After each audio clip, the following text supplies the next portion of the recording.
محمد أشعب، والشكر ليك طبعا يعني على المجهود الكبير اللي بتعمله على الدعوة الكريمة والتقديم الأكثر من كريم. أنا متشكر جدا. والعمل ده اتعمل مخصوص للكورس التدريبي لطب بنها، اللي زي ما حضرتك قلت إن ده بيتي الأول طبعا، وأنا أتشرف إن أنا أكون وسطيكم. نبتدي. اتفضل يا فندم. We are talking today about management of failed osteosynthesis. Osteosynthesis is basically internal fixation for fracture, aiming for healing of proximal femoral fractures. My name is Ayman Sorial. I'm a consultant trauma and orthopedic surgeon with an interest in lower limb arthroplasty and proximal femur fractures and neck of femur fractures in the elderly. As an introduction, failed internal fixation of proximal femur fractures leads to marked pain and disability. Revision surgery is always accompanied by a higher rate of complications, and indeed reoperation is not a rare occurrence. There's many challenges, and they include difficult surgical exposure, removal of prior metals and implants, correction of deformity, which could be very well established and difficult to correct. Bone defects are common, poor bone quality, preoperative fracture risk, and immobilization. Reported rates of failure of fracture fixation are very variable. Depends on what cohort of patients we're talking about. Are we talking about neck of femur fractures or subtrochanteric fractures? The rate is about 5%, and it increases according to the severity of cases we're treating. If we consider that the neck of femur fractures are about 20% of a workload of any orthopedic department, then you can consider that this also, you are likely to encounter a failed proximal femur fractures in your practice. The main problem is there is no large randomized controlled trials to guide surgeons with their choices.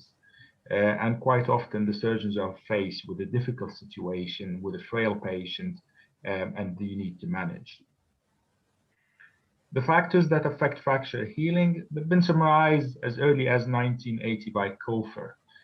And Kofer has mentioned that the factors that affect the stability of implants and the bone is the quality of the bone, fracture pattern, reduction achieved, the design of the implant, and the position of the implant within the bone. Now, most of the instruments we use are load sharing, whether that's a nail or a DHS plate. Therefore, the reduction and the quality of the bone are very important. But even with the optimization of these factors, failure can occur, and failure will require a revision surgery. There's also some confounding factors, and this could be local, could be systemic. These factors include mechanical instability, and gap creates mechanical instability. Vascularity is very important. Infection adds to the risks of non-union and mechanical failure. Venous stasis and radiation are not in the favor of the patient. Systemic factors include nicotine, cigarette smoking, multiple comorbidities, low function, obesity, alcohol abuse, metabolic bone disease, malnutrition, and vitamin deficiencies. Patient assessment is very important. Once you receive a patient who has had a proximal femoral fixation and it has failed, you need to stop and consider three phases. Phase number one is how that patient presented prior to his first fracture. How did his surgery go? And how is he presenting now? Three phases are very important. You can't make your decision until you know how that patient functioned before his index fracture. You need to understand the comorbidities of the patient, what symptoms and disability he has at the moment. You have to review in detail the details of his surgical management. You have to restage the fracture again. What is this fracture? What is the correct classification of it? You need to look at what surgical intervention he had and look at his anesthetic records. You need to look at his post-operative notes and clinical progress and any laboratory records you have for him. Now, these are the questions that I usually look at when I see such a patient, and I ask myself, is there an infective process? If there is a failure, is this a failure of fixation or a failure of his biology? Is the hip joint salvageable? Has the blood supply been interrupted? Is the patient's abductor mechanism intact? Is there any significant cortical bone loss? Is the fixing implant intact or has it failed? How easy is it to retrieve the implants? And have there been an established deformity? The topics covered in this talk is fracture-related infection, avascular necrosis, non-union, mechanical failure, and peri-implant failure. Fracture-related infection is a very important topic. And this is quoted from the work done in Leeds General Infirmary, which is a big tertiary referral center close to where I work. And it says infected non-union is a devastating complication. This is how it's described, as devastating. Many present as acute or chronic infection. They almost invariably predispose to non-union and mechanical failure in chronic infections. There's identifiable patient risk factors. Management is complex and requires an MDT approach. A multidisciplinary team approach is very important. So what are the features of fracture-related infection? If you are aware of the major and minor criteria of prosthetic joint infection, this is very close. And we divide them into confirmatory criteria and suggestive criteria. If you've got a fistula or a sinus with wound breakdown down to the metal or down to the bone, that is, of course, very highly suggestive of an infection. If you've got purulent discharge connecting the outside of the body and the metals, that's also very suggestive. Pathogens identified by culture from 2 separate occasions of sample collection. This can include samples taken during surgery. If you can't find evidence of infection, one of the means of getting a sample and isolating an organism is called sonification. Sonication is taking the metal implants and putting them in an aqueous solution and subjecting them to an ultrasound scan. And it's a method of trying to get further identification of microorganisms. Suggestive criteria is pain, particularly when not associated with weight bearing, local redness, hotness, increased temperature, fever, and elevated inflammatory markers. The way forward to investigate infection is laboratory workup. Standard is a full blood count and ESR and CRP. Radiological signs are very important. Osteolysis, hardware loosening, periosteal reaction should be taken into consideration. If you see any of those, I would personally consider this infected unless proved otherwise. Nuclear medicine, scintigraphy or bone scan, is rather controversial. If you get to that position, then you're probably better off acquiring a deep tissue sample, whether through ultrasound guided or surgery. If we're going strictly speaking, a gallium or indium tag leukocyte count bone scan combined with SPECT CT is the most accurate. But that is most accurate compared to the gold standard, and the gold standard will always remain intraoperative samples. Intraoperative samples are very important, and the standard practice in the UK is to take soft tissue samples and process them through microbiology. Now, we normally would recommend an antibiotic holiday or not giving the patient any antibiotics before collection of samples because they change the clinical picture and the outcome of the microbiology specimens quite considerably. We also take multiple samples. The standard is somewhere between 5 and 6, just in case if one only grows something, it can be considered as a contamination. But if you grow 4 out of 6, then it's reassuring that this is indeed an infection. Acute fracture-related infection normally presents somewhere between 6 and 10 weeks, or perhaps shorter. The cutoff limit is variable and different authors consider it differently. And these could be managed with retention of the implant. So don't be too disheartened if you do a DHS, for instance, and the patient comes back at 4 weeks pouring pus from his wound. This is not a complete failure. This is not a complete catastrophe. You can manage these patients with debridement. Once you identify the organism through microbiology, he can have the antibiotic therapy recommended by the microbiologist, as long as your fixation is stable. And there's two ways to confirm the stability of your fixation. Number one, through radiology. And number two, intraoperatively. You have to confirm that it is stable intraoperatively. You can also consider local antibiotics, and they improve the outcome. Now, in a retrospective cohort, Berks in 2010 reported 71% success of fracture union. That means that although an acute infection is likely to increase your chances of failure, it's not a complete failure. You've got 7 out of 10 chance that this will eventually heal if you do a thorough debridement, wash out, retain your implant, and give the patient IV antibiotics, which is very similar to what we do in prosthetic joint infection as a DARE procedure: debridement, antibiotics, and implant retention.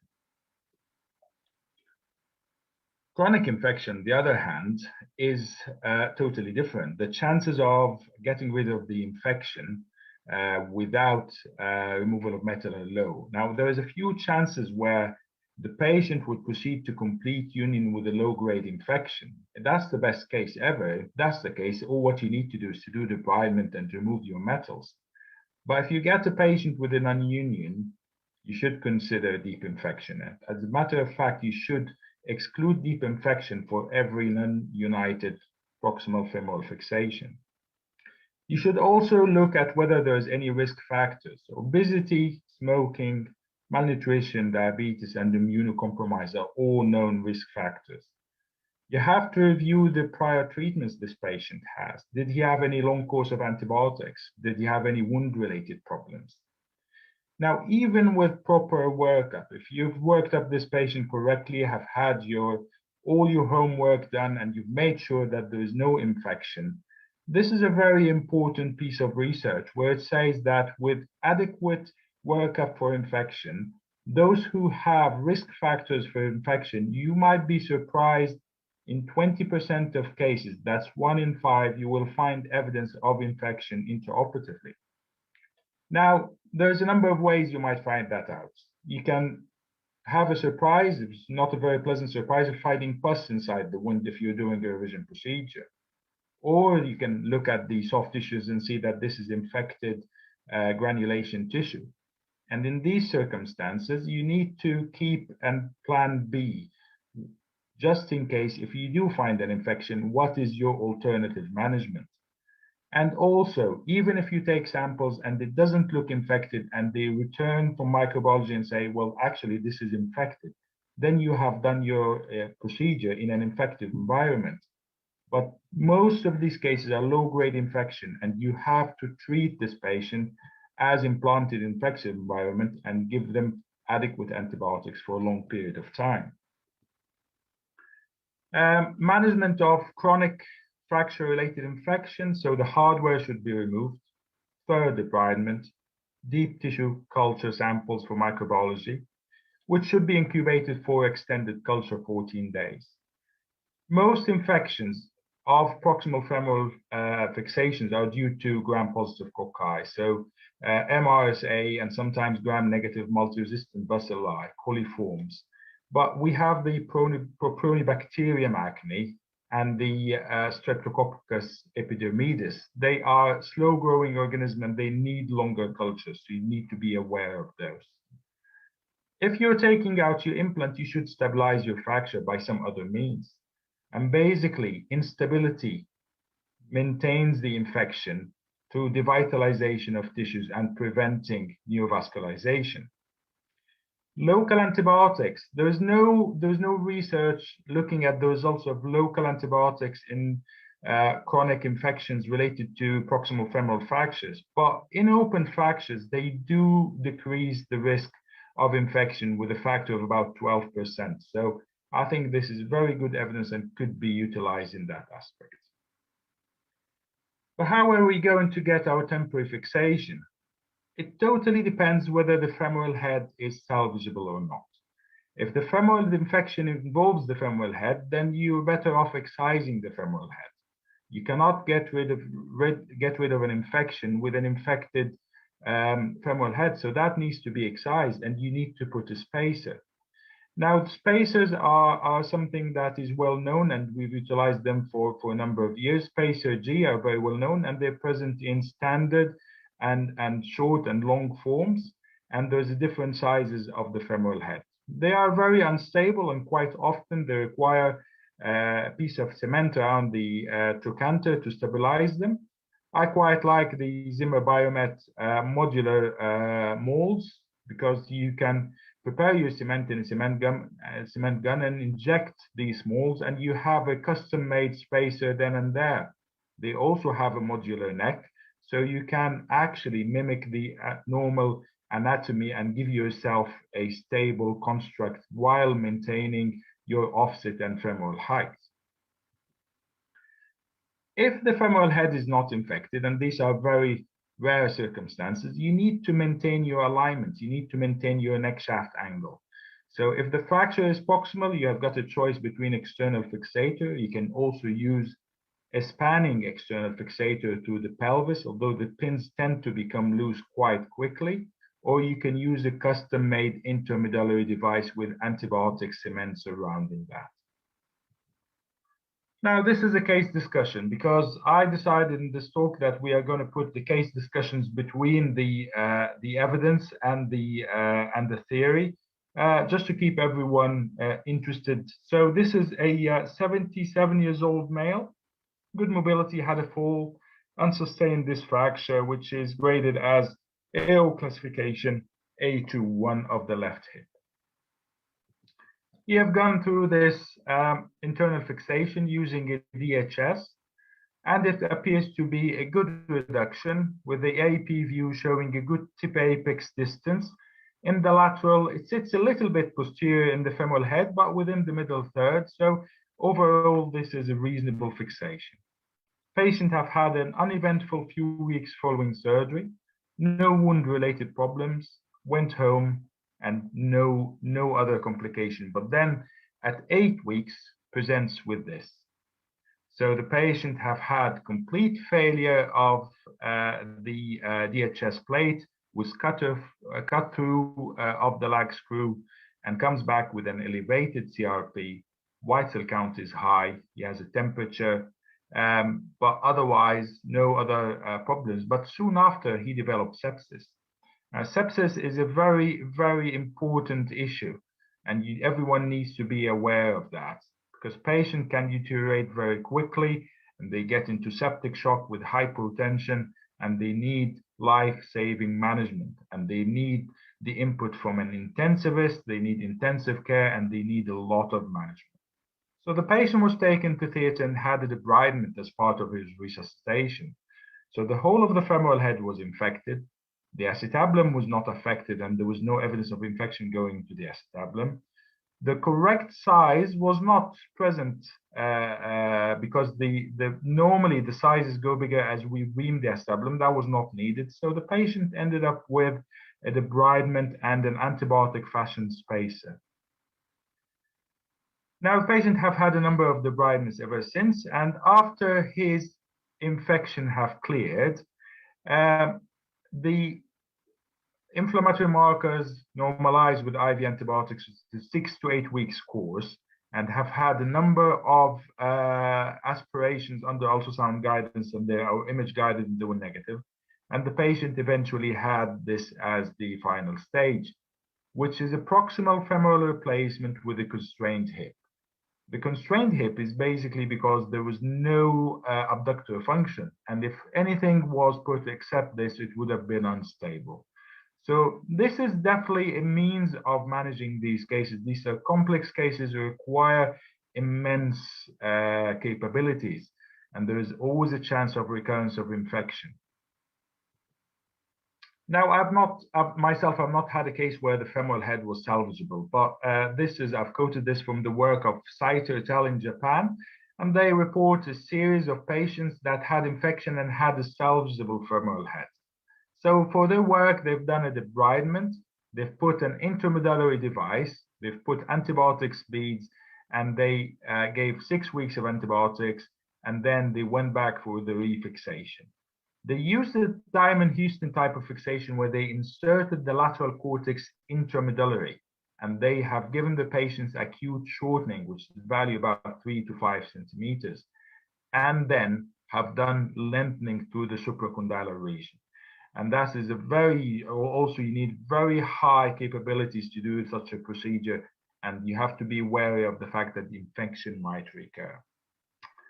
So this is what I have to say about infection in a nutshell. Infection, we can have a dedicated talk to infection. It's a very big topic, but these are the broad lines where you can manage an acute infection or a chronic infection in a patient with a proximal femoral fixation. The other mode of failure would to have an avascular necrosis. And the problem with avascular necrosis with proximal femoral fractures and fixation is diagnosis is quite difficult, because you've got a patient who's got already a fracture, so there's reason to have hip pain, and you've got metals in situ. So the means of diagnosis of avascular necrosis early is MRI scan or bone scan, and both are quite difficult to interpret in the presence of metals. And therefore, you are probably to diagnose a avascular necrosis stage late to 2 to 3. And quite often we receive the patients in this state where they've got advanced avascular necrosis. This is actually a young man, 24 years old, that I've treated while I worked in Egypt. He works for a pharmaceutical company, have had a basicervical fracture 2 years prior to the time he presented to me. There was no infection detected with a very symptomatic AVN. So the management was quite straightforward. These are relatively straightforward cases with no infection. So the patient have had removal of metal and a total hip replacement. They used the uncemented chorial stem and a pinnacle cup with a ceramic on ceramic articulation. Patients have done very well. There have been a small avulsion of the greater trochanter, but not affecting the abductor mechanism, and later healed at 3 years. He's still enjoying the benefits of his hip replacement. Now, avascular necrosis can be more difficult to manage if it's associated with non-union, and becomes rather tricky to manage in that context, but we'll come to that later in this talk. Now, the mainstay of this talk is non-union. If you manage a proximal femur fracture and it doesn't heal. Now, we've talked about infection as part of the management of any non-union is you have to investigate for deep infection, and you have to be prepared if you're operating and you have excluded infection that you might find an occult infection that was not accounted for. So that you have to take that into consideration. The femur is second most common bone for non-union. The tibia remains number 1 for non-union. Non-union will almost lead to mechanical failure. Within a certain number of loading cycles, the metal will fail. You have to have extensive preoperative workup for infection, bone and soft tissue quality, biological status, and the level of the fracture, orientation, deformity dictate what you're going to do for this patient. Now, there's a number of definitions for non-union, and there was an accepted definition of lack of healing at 6 months, but I think 6 months is a bit too soon to diagnose non-union proximal femur. Nevertheless, if you do get a patient who presents at 6 months with non-union and metal failure, then that is non-union at 6 months. But for a patient with a stable implant, you can look at them up to 9 months and sometimes even more than that. I quite like the definition by Bishop et al. 2012, where it says lack of progress over the last 3 months. Prior to surgical intervention, you need to look at factors that could be optimized. You should identify things like smoking, diabetes control, nutritional optimization, managing metabolic disorders are all very important. Abnormalities in vitamin D, calcium, parathyroid, thyroid hormone, growth hormone have all been linked to impaired fracture healing, and these should be investigated. Non-union secondary to metabolic bone disease. So Brinker in 2007 looked at 37 patients. Now these 37 patients all presented to him with non-union. The thing that they had in common was that all of them had a metabolic disease. So all of them were investigated, and they found that vitamin D deficiency was present in 68% of these patients. This is a very, very relevant problem and is very common. So this is the easiest problem to correct.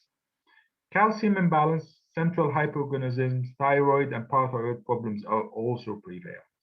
Now, these 37 patients were all managed medically rather than orthopedic management. Now, almost invariably, orthopedic surgeons would be very keen on a patient that's not healing to do something to improve his healing, whether to do a bone marrow transfer or to do an injection or any other means.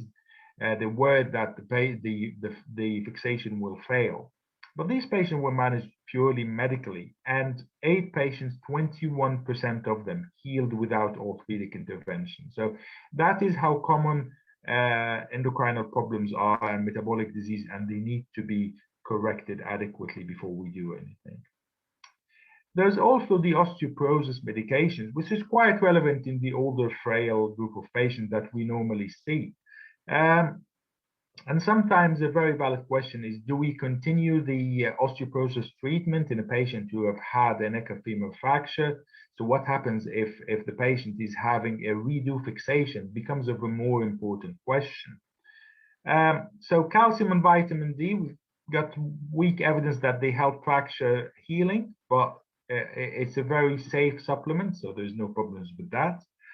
Bisphosphonates, there's a little bit of anecdotal evidence, and this is a good reminder that we need to look at evidence and see how the trials are constructed. So there is randomized control trials who say that starting bisphosphonates after 90 days of a hip fracture does not affect healing, but this indicates clearly that started after 90 days. Now, Lim in 2009 have indicated that he has done a randomized control study where the bisphosphonates were started before 90 days, and they did affect and delay fracture healing. So that is an important thing to consider. Denosumab doesn't seem to be affecting the fracture healing, but that's weak evidence. Calcitonin may accelerate fusion. There is no clinical evidence about estrogen and modulators, tamoxifen. Parathyroid hormone seems there is recent interesting evidence. Now, Humira or teriparatide can be used to treat osteoporosis. And although there is no evidence that they accelerate healing, but there is a research from 2016 by Huang reported better pain in the cohort receiving teriparatide, and Kim in 2019 reported earlier recovery. So this is some good evidence that's worth consideration. Now let's look at some cases. Now this is a patient who presented with delayed union after the cephalomedullary nail. Now, for every patient we're going to look at the entire story. So from the beginning, as I have said, every patient with non-union will look at what was the fracture like to start off with, how he was managed, and then what happened next. Now, this is a fairly stabilized fracture. There is a little bit at the gap and a small degree of varus. But nevertheless, it's a reasonable fixation. But the patient returned at 13 months still with pain, and there is established non-union, and it has been confirmed by CT scan. Nevertheless, one very important factor, this patient's implant was intact. So the femoral nail was intact and the distal locking screws have not broken. The patient has been assessed medically and by endocrinologist, and these vitamin D deficiency have been managed, thyroid problems have been managed, and he has been treated by close observation. And at 27 months, we have this X-ray where full radiological union has happened and there was no orthopedic intervention, which is not always the case. But this is something we need to keep in mind, that healing is a power within the human body, and therefore sometimes all what we have to do is take a step backwards and allow the healing process to happen. But that's not what we're going to do for all patients. We need to work out for patients who particularly present with metal failure, that we need to have a sort of algorithm to manage them. First thing in the algorithm is you need to work up for infection. If the patient is suspected of infection or has infection, he should be treated as such. So the sepsis pathway with debridement, temporary fixation, and refixation or arthroplasty. If the infection is excluded, then we have to ask ourselves the next question: is the hip joint salvageable? If the hip joint is salvageable, then we need to look at the level and type of non-union. And the options are a revision fixation. We could use augmentation by bone grafting. Osteotomy can help with the alignment and the healing. But then in few occasions, we've got a salvageable hip joint and we can choose to an arthroplasty because the age of the patient, the biological function would not support a fracture healing. If the hip joint is non-salvageable, then the question is answered for us. We're going to do an arthroplasty. But what kind of arthroplasty? The level of non-union dictates that arthroplasty, whether it's a standard arthroplasty or an arthroplasty that needs abductor function compensation, or an arthroplasty that bridges a cortical deficiency. Now let's go through some cases. Now this is a patient, 72 years old male. He fell from a bike. He's a very keen cyclist. At 72, he cycles 40 miles a week, or 40 miles a day, to that matter, if I remember correctly. An intracapsular fracture, which is minimally displaced. You look at the AP, you can hardly see anything. The lateral is slightly tipped posteriorly. We have to remember our Garden classification. Some people might say Garden, this is Garden 1. I think it's definitely more than a 2 because it's tipped posteriorly. I think this is going slightly towards the displaced. And I would have considered an arthroplasty, but nevertheless, it is standard practice to discuss with the patient the options and to give the option to the patient whether he wants to preserve his hip or whether he wants an arthroplasty. He chose his hip to be preserved. The choice is always between a cannulated hip screws or a two-hole DHS. Most orthopedic surgeons or hip surgeons would prefer to do a hip replacement in a patient who have had a cannulated hip screw rather than a DHS. And in a survey, 90% say they would prefer cannulated hip screws. I would still consider the DHS in vertical fractures and basicervical fractures, and rate of reoperation is slightly lower with DHS. So patient comes back at 6 months and he still has pain, he's limping, he's got normal inflammatory markers, there's no evidence of infection, workup for infection is negative, and he has a CT scan, and the CT scan shows that he has established non-union and there's metal failure. So we can't say we're going to wait until 9 months now because we have established non-union and the metal have failed and the patient is symptomatic. There's no point in waiting anymore. Now, this is one of the best case scenarios. You've got a patient who is fit and well, you've had an attempt at fixation, he's not doing well. The answer is quite straightforward. This patient is going to have a hip replacement.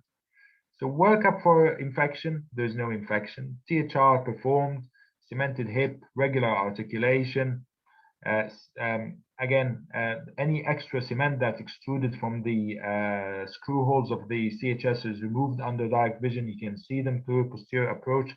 My standard approach is a posterior approach to maintain your abductor function.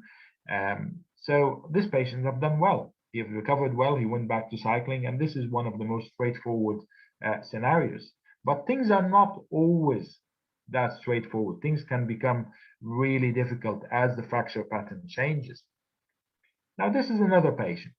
She comes in almost a year after her fixation of a DHS fracture, a trochanteric fracture. She says that after a fixation, she had a fall, and she was told that the fall resulted in her greater trochanter being fractured as well. And we can see that on her plain X-ray. There is a gap between the DHS barrel and her greater trochanter. So there have been something happened there, and there have been an established non-union in her neck of femur fracture. So whenever in doubt, a CT scan is your best friend. CT scan will confirm whether the fracture is healed or not, and it will let you know what's happening with the greater trochanter. So indeed, the CT scan have shown that the fracture is non-united. But more importantly, the CT scan showed that there have been a healing process with subperiosteal bone deposition that made her greater trochanter stable and heal. That makes things very much so much easier, because basically you don't have to worry about your greater trochanter. And indeed, she had again a total hip replacement. And once the plate, DHS plate, was removed, you can see the subperiosteal bone healing. The main problem with doing a hip replacement after DHS is you've got the holes created by the DHS, you've got the lag screw barrel. The lag screw barrel can be a site of periprosthetic fracture. You have to be very careful while trying to position the leg to get the stem brooch in. I personally, some people put some plastic syringe around the femur. I personally normally run half a mix of cement down the marrow cavity to seal the holes and do a standard cementation. Again, this patient done very well after a hip replacement. Now, this is another case. A 76-year-old lady presents with a base cervical fracture, but when we looked at the X-ray, there was evidence of a fracture going to the lateral cortex. And this is, in my opinion, a reason to go for a nail fixation rather than a DHS. Patient went on to have ongoing symptoms. This is her fixation, so it's a relatively good fixation. There's some very slight varus of the femoral neck, but nevertheless, it's a good fixation. But nevertheless, she continued to have symptoms, came back at a year following surgery, and with persistent non-union of the femoral neck, we can still see the fracture. But the good thing is the fracture leading to the lateral cortex have fully healed, and therefore the decision was, rather than trying to refix her fracture or do any procedure to fix her fracture at 68, she's better off having that removed and having a total hip replacement. Again, standard total hip replacement and straightforward procedure with no complications. But that's not the case with every hip replacement we do for failed proximal femoral fixation. Quite often, the lag screw of a DHS would cut through the femoral head, cause acetabular damage, you displace the greater trochanter, and there is resorption of the bone medially. Now, a non-united greater trochanter will lead to loss of abductor mechanism, rendering your prosthesis unstable. So you have got a choice of either a secure fixation of the greater trochanter, or going, if that's unsalvageable, you need to look at a constrained hip. Loss of bone medially makes the cementation difficult with a risk of extruded cement or inadequate cementation. So you also can consider distal fixation for your stems. Now, when you're doing a salvage arthroplasty for neck of femur fracture, you need to look at what is the difficulty. This is not a straightforward hip, and there have been prior surgery. You need to look at these factors. So a researcher looked at the indications. He had a series of 50 failed neck of femur fractures or proximal femoral fixations, and he's done an arthroplasty for each and every one of them. And his indications were a cut through in 44% of cases, AVN in 24%, non-union metal failure in 18%, and infection. The rate of complications after surgery was a periprosthetic fracture in 10% of cases, whether that happened intraoperatively or straight after. Postoperative dislocation remained high at 6.3% compared to 1 or 2% in cases of elective hip replacement or even neck of femur fracture surgery. Postoperative infection remains high at 6.3%. There is higher rate of complications if you're revising a DHS for hip replacement if compare of a cannulated hip screw to a hip replacement. There are higher rate of extracapsular compared to intracapsular. And researchers have put 3 steps to help you to reduce your rate of complications. So extensive workup for infection with a plan B in case you find evidence of infection intraoperatively. Anticipate periprosthetic fractures. There's a number of techniques you can use, like prophylactic cables, or you can put any kind of clamp around the femur during the dislocation. This is very important. In most cases, you can keep your fixation while you're doing your dislocation and then remove your fixation afterwards. It's useful too. Dual mobility cup reduces the risk of postoperative dislocation. Other considerations, you have to note that there have been a change in anatomy. There have been a change in limb length of the femoral neck, which sometimes works for you. If you've got a slightly shorter neck of femur, you can restore the length and get a stable hip. But bear in mind, if you try to restore the full length of the neck of the femur through increasing your offset, you might end up with a fractured greater trochanter or even a tight hip with lateral hip pain afterwards. So you have to consider these factors carefully. Comparing the femoral anteversion after a fracture, these researchers have found that there have been an average change of about 6 degrees with intracapsular fractures, up to 19 degrees of extracapsular. So you're not looking at the a hip here where it's been no prior surgery, no prior fracture. The fracture have changed the anatomy, and you have to be aware of that.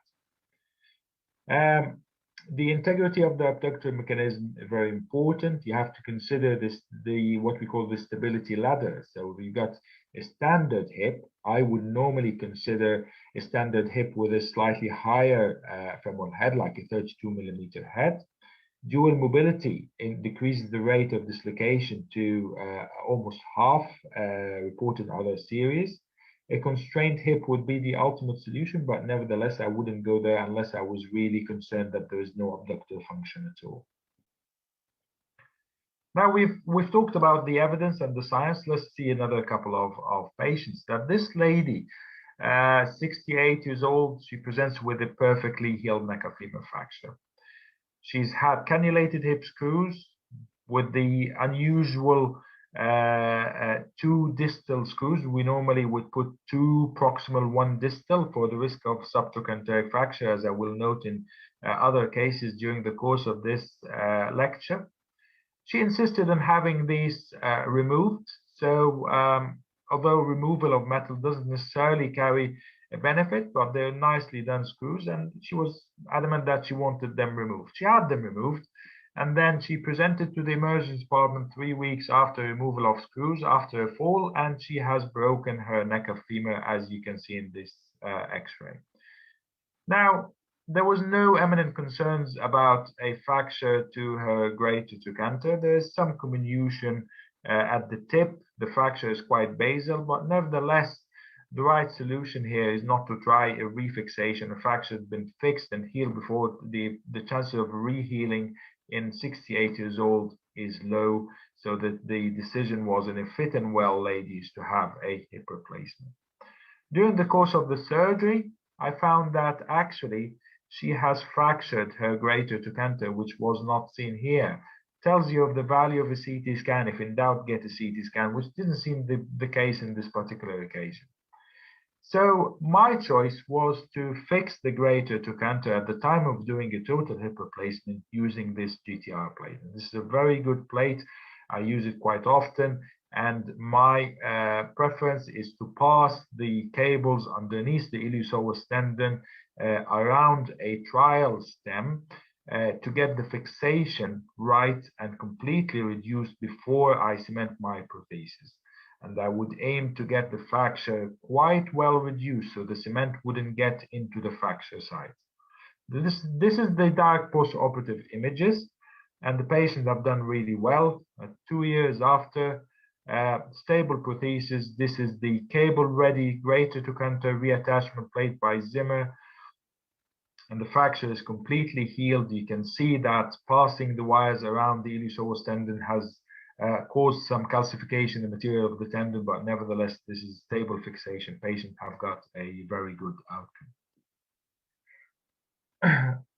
As I said before, not all the cases are that straightforward. This is another case. This is a typical failure of a DHS was cut through, damage to the femoral head, damage to the acetabulum, plate has pulled off.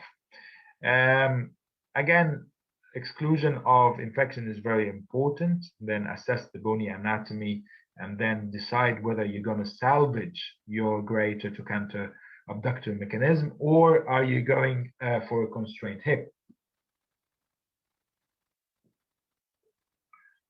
Now, this is an alternative means of management where an arthroplasty option is there with a GTR plate that holds the fragments of the greater trochanter. Because the calcar is deficient, then a distal fixation with this restoration stem is the way forward. And with these kind of fixations, you can apply your stem prior to reconstructing the greater trochanter with a GTR plate.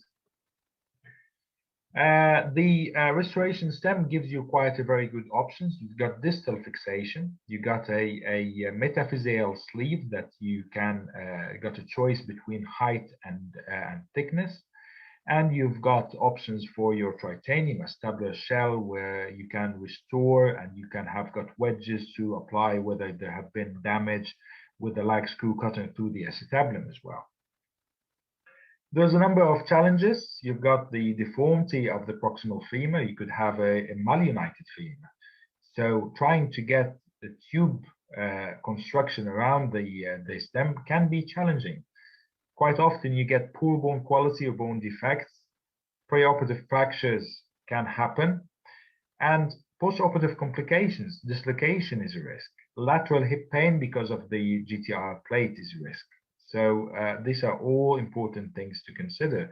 But nevertheless, utilizing this technique, multiple authors have reported a mean Harris hip score of 85, which is quite reasonable and quite good outcome with this kind of technique. We've talked about arthroplasty options, but we've also, when we indicated the algorithm, that there will be salvage osteosynthesis with repeat fixation aiming at bone healing. The choice of the procedure, choice of implant is dependent on the level of non-union and the type of non-union, whether there is any obvious cause of failure. In these cases, you have to look what is the cause of failure or non-union.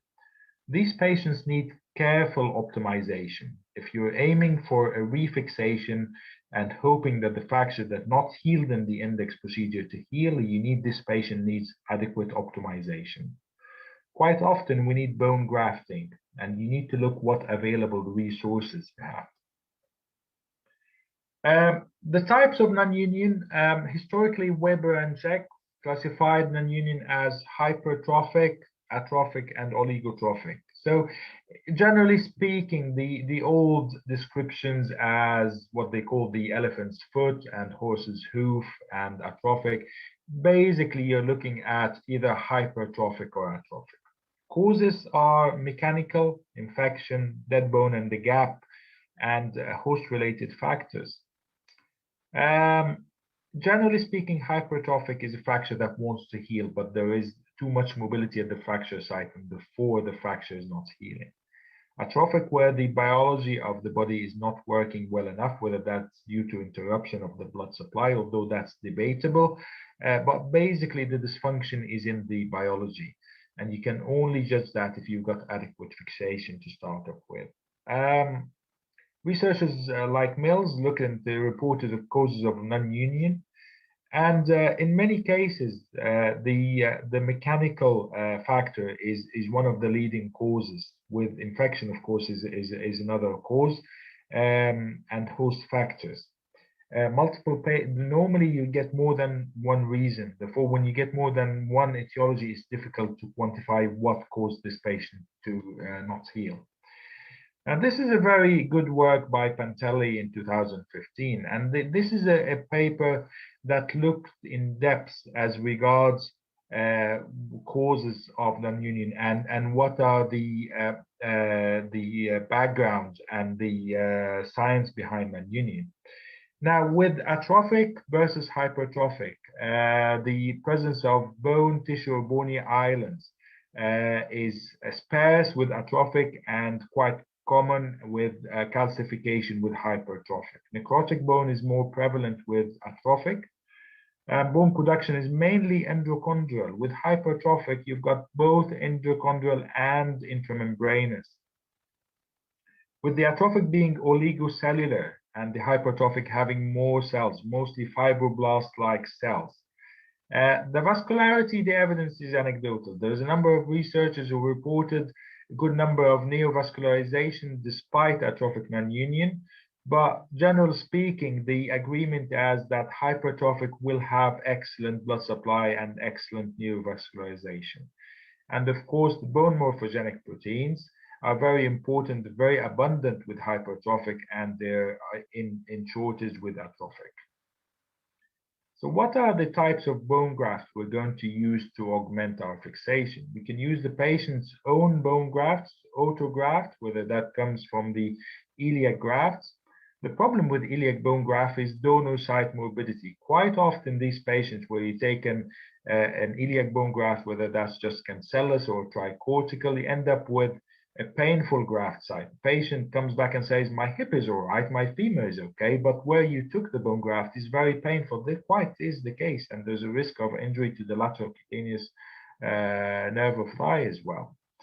Bone marrow aspiration is a good way of harvesting healing cells and bone morphogenic proteins. In some centers in the UK, we use the RIA, which is a reamer irrigator aspirator. Basically, it's bone harvested from the medullary cavity of the contralateral femur. And in this method, the amount of material harvest is equal to an iliac crest, together with a very good amount of bone healing cells. So it's got osteogenic potential and bone morphogenic protein. So it's osteogenetic, osteoconductive, and osteoinductive. We could have a free graft, like a free iliac graft, or vascularized, like a vascularized fibrillar graft. Allograft is donated bone. It could be structural, like strut allograft or cancellous cubes. And the method of processing dictates the properties and antigenicity and the potential for disease transfer. Fresh frozen retain their physical properties, where the freeze-dried are less, they don't cause disease transfer. The immunological reaction is much less, but they are less in terms of potential for osteogenesis. They have no cells and they have no bone morphogenic proteins. So basically, it's just their osteoconductive scaffolding properties. Incorporation of the grafts happen in a system similar to bone healing. It just takes longer. So hematoma formation, hematoma formation, release of cytokines, inflammation, migration, proliferation of mesenchymal cells, and development of fibrovascular tissue. Angiogenesis follows, where invasion of vessels into the graft through the Haversian system of Volkmann's canals, and then focal osteoclastic resorption of graft surfaces and intramembranous or endochondral bone formation. Now, if we're going to look at the different characteristics of bone grafts, so you've got the autologous bone graft from the patient himself. Osteogenesis refers to the ability of the graft to form bone, whether that's through live cells. Osteoinduction refers to the capability of inducing bone healing through the presence of bone morphogenic proteins. Osteoconduction refers to the availability of a scaffold. So it's the physical presence of bone structure that allows these cells to develop and to migrate. Now, the best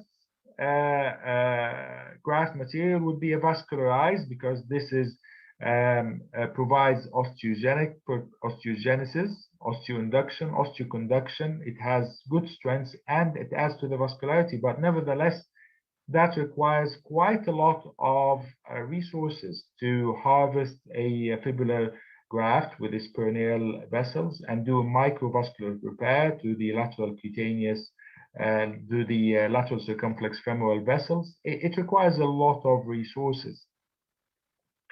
Allografts, on the other hand, have got good physical properties for the fresh frozen.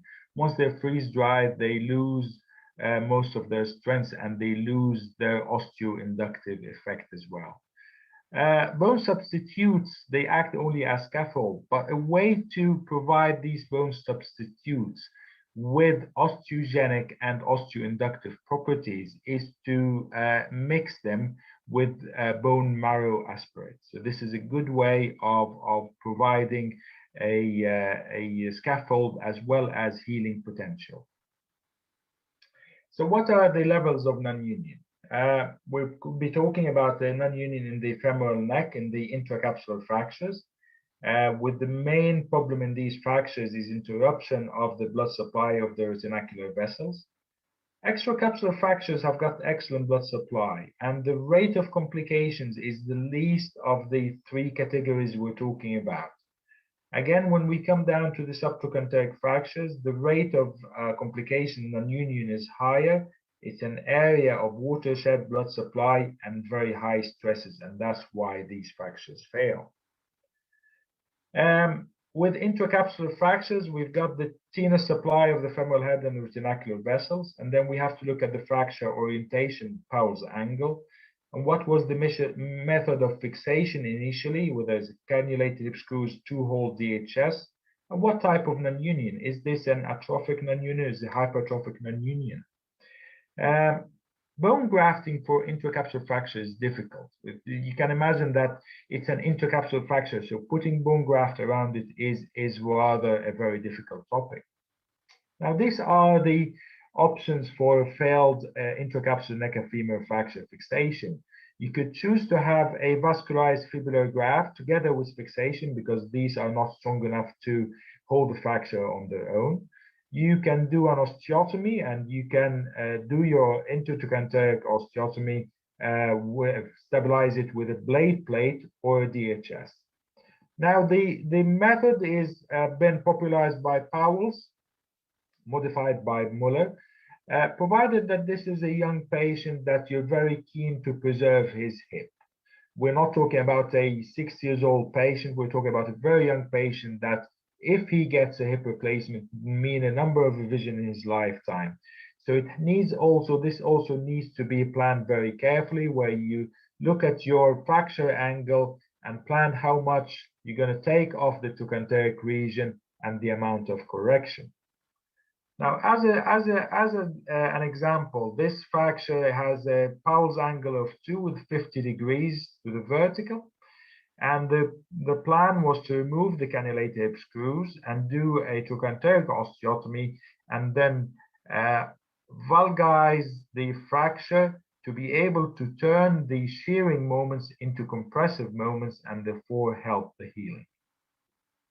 Now, these are the two options, a vascularized fibular graft or a valgus osteotomy. Now, the way forward is to look at the type of fracture we're looking at. Is this a problem with the biology or is this the problem with the biomechanics? If you've got a fracture that is aligned well, it's not vertical, and you think the problem is the vasculature, especially if you have starting evidence of an AVN, then you need to improve the vascularity. This is a procedure that requires microvascular repair. It needs somebody who's trained in that. This is not something I normally do. I would refer that to somebody who can do this procedure. The rate of success in different reports, 90% success in 10 years, which is pretty good. Salvage of 9 out of 10 cases, that is a very impressive result. But if there is no problem with the biology and there is no AVN, then the choice is rather simple, to do an osteotomy and to change the angle to improve your chances of healing. Now, a paper from India have reported that instead of trying to graft the fracture from outside, they have grafted the cannulated hip screw tracks, and that have enabled them to get the healing osteoinductive capabilities of the graft to the fracture and do the osteotomy and fix the fractures. And they've got a success rate of 95% at 4 years. These are your options for intercapsular neck of femur fractures, and both are very valid, and you have to consider which choice to go for. For extracapsular fractures, things are different. Now, in my practice, all the patients I've seen with failed DHS had their femoral head destroyed plus or minus a sternum. Therefore, I have asked permission from our Professor Galal Saeed and Professor Hatem Galal Saeed to kindly approve the utilization of their excellent work. Now, looking at this is a case we presented to them with a failed DHS. Looking at the reasons why this had failed, there's the lag screw has not been inserted to the entire depth of the femoral head with a very large tip apex distance. The fracture is not reduced with obvious sagittal plane displacement, and the greater trochanter has fractured. We've got 3 reasons here for this not to heal. So indeed, the revision was done using another DHS with adequate insertion of the lag screw to the desired depth, with careful reduction and an anti-slide plate to prevent the lateral displacement of the cortex. And they have succeeded in their endeavor. So this is a very good example of understanding why the fracture failed, and to look at your anatomy and consider how I'm going to make this work. Subtrochanteric non-union is much more complex, and there's no large clinical trials. So the few reports we have, there is a report from the Mayo Clinic, and in 2004 with 20 cases. Another research in Lodz in 2018 reported 40 cases, one of the biggest series around, but they used the DCS as means of refixation. And they did report a high rate of reoperation, 32%, which is still quite high. Other researchers have reported use of a blade plate with better chances of healing. And basically, we are exchanging a nail for a plate. So the nail is supposed to be having a mechanical advantage into the medullary cavity, and we're now utilizing an extramedullary implant. So we need to add to the stability of this construct and to add the healing potential to make this fracture heal sooner. The way I looked at the evidence, there's 2 approaches. There's an extensive and a selective approach. The extensive approach improves both mechanical and biological factors.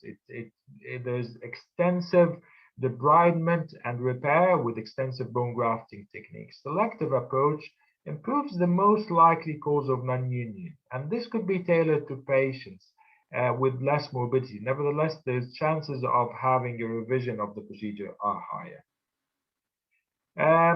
Professor Geniutis from Leeds General Infirmary have kindly given permission to use his excellent work. They have popularized what they call the diamond complex. And when you look at work done in LGI, this is a major trauma center with a lot of revision procedures. They reported 14 patient series of non-united subtrochanteric fracture in 5 years. These cases are not common. Their technique included harvesting of the contralateral femur intramedullary using the RIA system, aspiration of bone marrow from the iliac crest, and then taking that through the centrifuge to concentrate the cells, removal of the broken hardware, acquiring soft tissue samples for microbiology to make sure that you're not implanting in an infected environment. The proximal femur was fixed by either a blade plate or a fixus nail, and augmentation of the fracture was undertaken whenever needed, with recombinant bone morphogenic protein used as an adjuvant. Now, this image shows the steps of the procedure where the broken nail has been extracted. A blade plate has been utilized with an augmentation anterior place adds to the stability in the sagittal plane, and the use of the RIA bone graft together with the bone marrow aspiration transfer as well as the bone morphogenic protein, and leads to good union, and they had excellent results in their series. Another researcher, Rolo, have reported their results with blade plate fixation with strut allografts. Now, these are fresh frozen allografts, and they place their strut grafts either anteriorly, medially, or a sandwich technique, and they could be fixed with either screws or cable wires. And they also reported excellent results. So the strut allograft allows both stability and it gives healing potential. So you need more than one factor. You need to augment your biological environment, and you need to augment your biomechanical environment. Can you revise a failed nail with another nail? Yes, you can, but the biggest problem is that the new nail tends to go down the same pathway as the old nail. So if you've got an established varus deformity with the initial nail, trying to revise a nail for a nail can be quite tricky. But nevertheless, that could be done. So you can revise your nail with another larger nail, and you can augment your fixation with either a strut allograft, or you can augment your fixation with a plate fixation. Now, our dear Professor Hassan Zahra have got a very long experience with plate over nail, and his results are excellent, and his technique is impeccable, and he's popularized this quite a lot, and I've used this technique quite a few times. Now, this is a case presented to the hospital I worked in, and this is an example of a more selective approach, a subtrochanteric fracture, which is reduced quite nicely on the traction table. The patient was stabilized using an intramedullary nail. At 5 months following surgery, it was noticed that the distal locking screws have autodynamized, it fractured. And sure enough, 1 month later, that nail has failed. There's evidence of a hypertrophic non-union with failure of the cephalomedullary nail. It's really difficult to reduce this with another nail. Another nail is going to go down the same pathway. So workup for infection was done, endocrinal and medical assessment, and this procedure was undertaken. So the procedure was to remove the broken nails, remove the lag screw first, and then the proximal broken part, and then the distal part, and then reaming to create a healing potential, refresh the fracture site, and bring in healing reaming contents to the fracture, and then using a locked proximal femoral nail to fix to the proximal fragment, and then reduce down to create the valgus alignment needed and to correct, the varus. Sometimes the patient cannot be taken to theaters. Now, as an example, this is an 86-year-old lady who's got COPD, respiratory failure, and presents 6 months after fixation of a reverse oblique subtrochanteric fracture, and it's not healing, and she's symptomatic. And an aesthetic review revealed that she cannot have an operation. They said the risk of her dying because of the procedure is very high. Now, this is a very small sized lady, and you can see the size of her femur in comparison to the nail. She's tiny with a gap equal median lateral. She does not have a gap. She does not have a huge gap, and she does not have a deformity. For this particular patient, the decision was done to remove the distal locking screws under local anesthetic. So this was done for her. And you can see that the nail have sunk even further after being dynamized. And sure enough, after 1 year, although you can still see the fracture on the AP view, on the lateral view, there have been sufficient healing and the patient is pain-free. Sometimes you have to do the most simple thing that enables the patient to heal. You have to assess these patients on an individual basis. You can't come up with a plan in your mind until you assess the patient and see what this patient particularly needs. Now, another way of failing for these fractures is a periprosthetic fracture. Fractures could happen around internal fixation, not around prosthesis only. A very famous example is fracture along the distal cannulated hip screws. or a fracture distal to a DHS plate, or a fracture similar to this around the most distal screw of a cephalomedullary nail. Now, in these cases, this particular occasion, the decision is straightforward. You exchange that for a longer nail, but the decision is not always that straightforward. Now, this is a man I treated about 4 years ago. He's 65, slightly overweight, was in the United States and had a fall and broken his neck of femur. He had internal fixation by means of cannulated hip screws, and the surgeon who fixed his fracture have put 4 screws, which is normally 3 screws enough. 4 screws sometimes can be a little bit tight, but it's a reasonable method of fixation. And at the beginning, we didn't know what was wrong with him because the fracture was not displaced. But sure enough, having a repeat X-ray, it was quite clear that he has now this fracture, and therefore we have changed our mind. We were considering a hip replacement, but once we've seen this fracture, we decided to do a redo fixation. So the redo fixation was extraction of the screws, correction of the deformity because he was embarrassed, and a cephalomedullary nail. This is a gamma nail. I made sure I normally would put the lag screw slightly caudal in the head, but I wanted to keep that well within the proximal fragment to be, for the fracture to be distal to my lag screw, to allow me to get that reduction so there's no gap laterally. Gap laterally would have not been the best thing for him. And he went on to heal. The fracture is completely healed. He's shorter on that side because of the collapse of the neck of femur fracture. He has developed a degree of AVN, but he didn't want anything else doing. And the fracture went on to completely heal. Now, this is another patient who presented to the orthopedic department. He is very old, 89, and he had this DHS on the left for ages. And then he had a fall and broken distal to the plate. And this is not a complication of the DHS fixation. This is just a fracture in relation to a very long plate, which has been there for about 20 years. So the decision was to remove the plate and apply a retrograde nail. Now, always removal of metals in this particular age group needs to be thought about very carefully, because patients have had the DHS removed, a very nice retrograde nail, but then on the first X-ray after the nail was done, he was found to have a neck of femur fracture. Now, this is a very difficult situation, and the patient was family didn't want to have anything else more doing. And it's very difficult to treat this because basically you've got a very distal fracture already fixed by a retrograde nail. What are you going to do from this point onwards?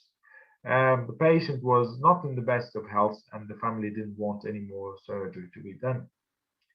To the best of our knowledge, we try to understand these fractures, and in some occasions, as much as you would like to understand and study, sometimes the human body just surprises you. With this patient coming for a follow-up after a year following the left subtrochanteric fracture, fracture is completely healed, but look what happened here. That nail has fractured.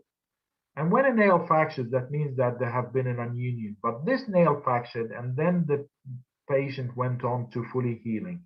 The exact mechanism of that is something I can't explain. And thank you very much. That's the end of my presentation. دكتور ايمن بيه، يعني احنا مش عارفين نقول ايه، بس هو للاسف احنا غلطنا في عنوان المحاضره. يعني هي كانت مفروض Osteosynthesis for failed proximal femoral fractures from A to Z.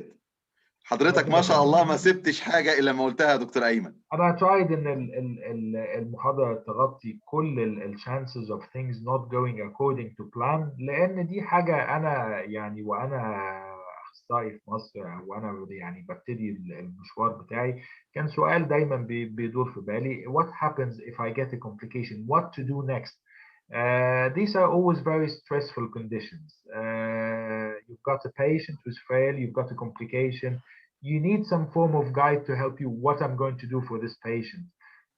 And I must recommend that you deal with these patients as a team. You need to have other orthopedic surgeons around you. You need to have other specialities around you to help you through, because these are not straightforward. بصراحة يا دكتور أيمن بيه أنا قربت على السنة في الكورس ده بصدق، دي من أمتع المحاضرات اللي استمتعت بيها بصراحة من ذوق والله. حضرتك يا دكتور محمد. ربنا يخلي سيادتك يا فندم، احنا شاكرين presentation أفضل اتعملت. حضرتك، وأنا عارف إن سعادتك جهزت المحاضرة دي مخصوص للكورس، دي خدت منك a lot of effort. لا الحمد لله، الحمد ربنا لله. يوفق حضرتك يا فندم ان شاء الله. دكتور حسام الاكسيري معانا مودريتور. we are waiting for questions to Professor Ayman Sorial. قبل ما دكتور حسام على ما our dear attendees يبداوا يقولوا الكويستشنز بتاعتهم، I have two main questions and comments if you allow me please sir. اول حاجه يا فندم الانترستنج كيس اللي حضرتك عرضتها اللي هو كان البي اف ان في البروكسيمال فيمورال fractures ويونايتد after 28 months. I have a similar case that united after 24 months. ودي كانت very interesting for me. ده بي open up ال very important questions دكتور ايمن بيه. when to interfere. When to interfere is a very, very important. ده سؤال مهم جدا. When to interfere. During the course of the presentation دي I tried to point out in as long as your patient is minimally symptomatic, how the patient is managing. If you've got a patient who's completely unable to manage, he reach a point where there is no quality of life, then you probably need to do something. With nails in particular, as I have said in المحاضرة اللي فاتت, إن هو having auto dynamization of the distal screws. Once the distal screw starts to break and to fail, that is an indication that this nail is going. And with the patient that I've kept monitoring for 27 months, this patient have not had the distal screws fail. Once the distal screws fail, it is very, very predictable that the proximal fixation will go within a month or two. But once, because it's like an early alarm, so you can continue to look at the patient and don't only X-ray the proximal femur where the fracture is, X-ray the whole nail and look at the distal fixation. As long as your distal fixation is intact, you can continue to monitor the patient. And in the meantime, make use of the time by optimizing this patient. See what's wrong with him. Is there a vitamin deficiency? Is there a hormonal abnormality, metabolic disease? Work him up and wait. You can wait as long as the patient is managing, as long as the implant is intact. And as I demonstrated, the first case in this series, we waited 27 months. Yes. يعني من كلام سعادتك يا فندم احنا ما عندناش fixed date او fixed rule. يعني حضرتك مش لازم after 6 months او 9 months I have to interfere as long as ان patient is not symptomatizing والconstruct كويس معايا يعني I can wait. طبعا as long as the metals have not failed. لأن some of the cases I presented at 6 months already the metal have failed. If the metal have failed and the patient is still symptomatic feeling, and there's no healing, there's no point in waiting. Yes. Another question, please, sir. For delayed union or non-union with PFN or intramedullary nail in general, do you prefer, sir, to exchange the nail with another big size nail or to aid a plate? Although in aiding the plate أنا كده عندي industrial والperiosteal circulation both are affected. What's your opinion, sir? My opinion is best managed with an exchange nail, but only if I can correct the deformity. If the nail is already fixed in varus, then the likelihood is the next nail will be in varus as well. And then we are not getting a mechanical advantage. Now, if somebody can exchange a nail in varus for a nail that's not in varus, that would be absolutely great, but that is technically very difficult and very demanding. Now, nail plate constructs has been popularized in many cases. I think I can't explain them. I don't think anyone has, but they work quite well.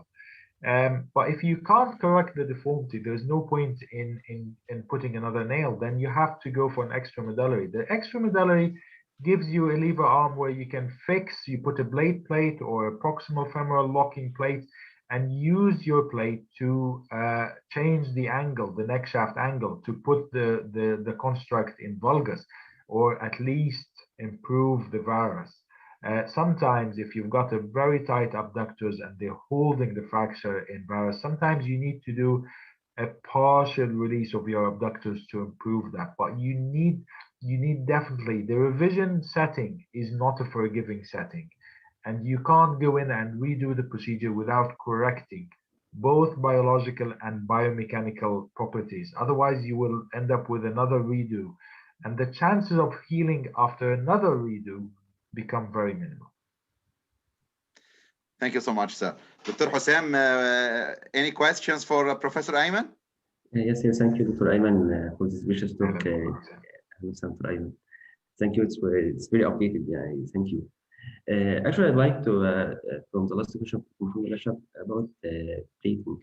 If I'd like to add a plate to nail, and if there is no abnormality or deformity in the left shaft angle, about the length of the blade, how many screws should I put in the proximal and distal fragments?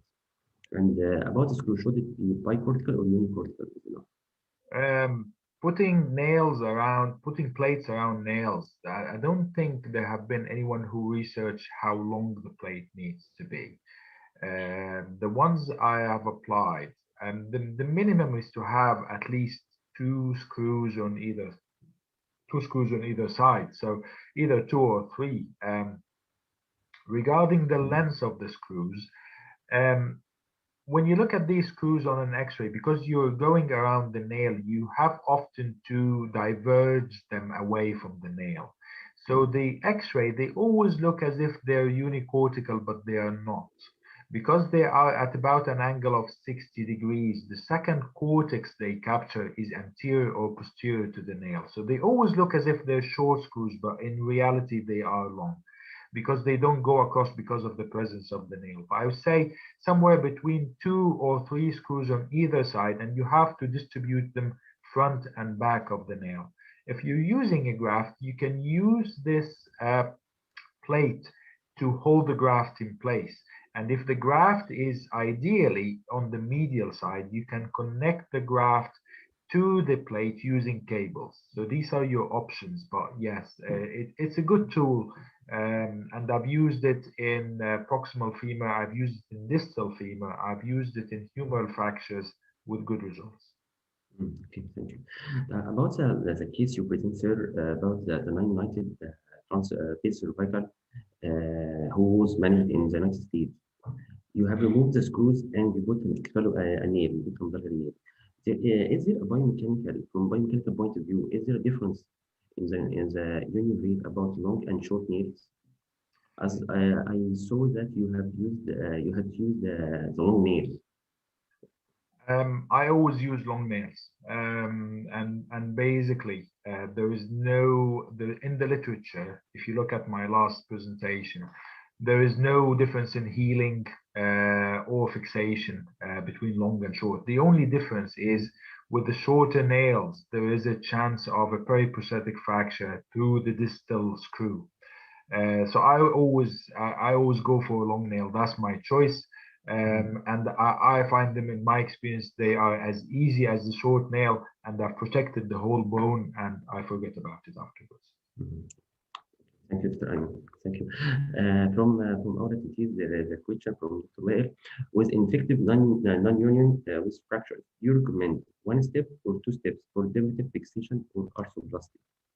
I always recommend 2-stage. You need to eradicate infection before you go for fixation.